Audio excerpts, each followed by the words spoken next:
We have so much to listen to today, but the challenge of actually hearing remains a big one. We may think with our frequent dropped calls and our erratic Wi-Fi, the voices fading in and out on our so-called smartphones, we may think that we've not progressed much in our listening over our devices, not much since Alexander Graham Bell on the first telephone in 1876, according to what we learned in elementary school, spoke the message, "Mr. Watson, come here, I want to see you." And that was barely heard above the static. The problem of noise interfering with the listening is a persisting problem. Now, I'll likely think of the noise outside of me as causing this problem without considering the noise inside me. This noise inside I can usefully call my heart sounds. That is, it's the noise inside caused by painful experience and my broken heart, my own covers for my pain, my own ego and self-will. For example, let's say that my spouse offers me a suggestion about something, and I hear it as control, and so I filter it out of my mind. Or my teenage daughter wants to take a specialized major at a college 400 miles away, and I hear it as abandonment and reject the idea. Or I receive some criticism at work, and I turn it into the malicious jealousy of coworkers toward whom I feel superior and a threat. My own heart sounds can resonate so loudly that I can't hear you, when really I should. And then when it comes to hearing from God, the noise of my heart sounds and my reactivity toward God can definitely affect my spiritual hearing.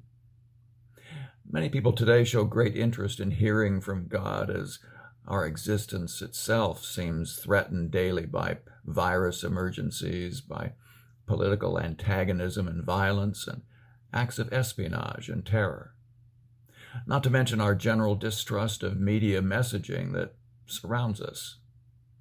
And what Jesus teaches us is that God's world surrounds and penetrates our world, and that Father, Son, and Spirit are constantly speaking to us who have ears to hear but do not hear, Ezekiel says. Jesus has alerted me repeatedly, "Let anyone who has an ear listen," in Revelation. Simply put, I can't hear God speak to me when the reactions of my own heart drown him out. You'd think, why wouldn't I listen to God? But sometimes it can be extremely difficult, and the reactions of my heart can actually deafen me to the words of God to me. And it's important for me to realize I am always reacting. He speaks love, and I react with control or bitterness or neediness. He speaks rest, and my reaction is restlessness. He speaks truth, and I react in doubt. He speaks humility, and my reaction is victim. I'm always reacting. And it's important for me to know what my own reactions are, and then to allow his voice to reach me in the depth of my own reactions.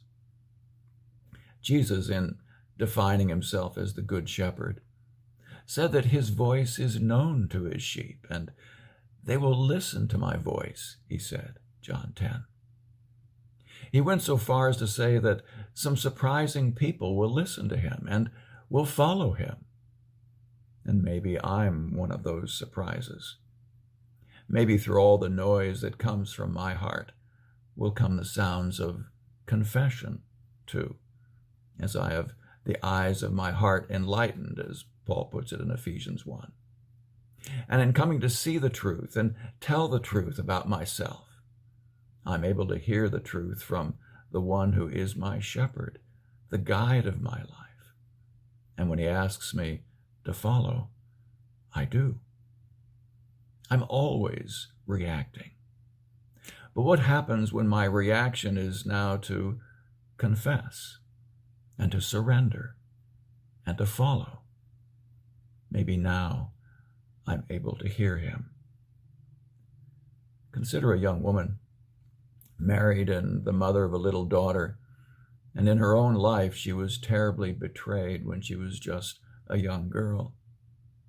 She bravely grew up into a strong, capable woman, but she was someone who could never let on how vulnerable and weak she felt.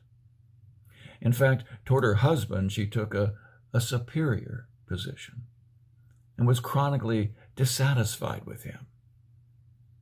Well, she became aware that the noise from her own heart, her heart sounds, covering her pain and weakness and self-blame, her heart sounds blocked her love for her husband and even her sense of God's presence and voice. She had to come to a place of surrender and from her heart follow where the Good Shepherd was leading her, to trust, to giving up her superiority cover, to letting him heal the places of vulnerability and weakness within her. As the basic text of Narcotics Anonymous puts it, our fears are lessened and faith begins to grow as we learn the true meaning of surrender. We are no longer fighting fear or anger or guilt or self-pity or depression. That's from page 29 in the basic text. I'm no longer fighting the noise that comes from my own heart. I hear it for what it is, and I begin to tell myself the truth. And I see my Good Shepherd as he is, truly, truly good to me, the good. And I yield my life with all its wounds and protections and aspirations. I yield it all fully to him. And life becomes a lot simpler as I live it as he speaks it to me. I am the Good Shepherd. I know my own, and my own know me, and they will listen to my voice.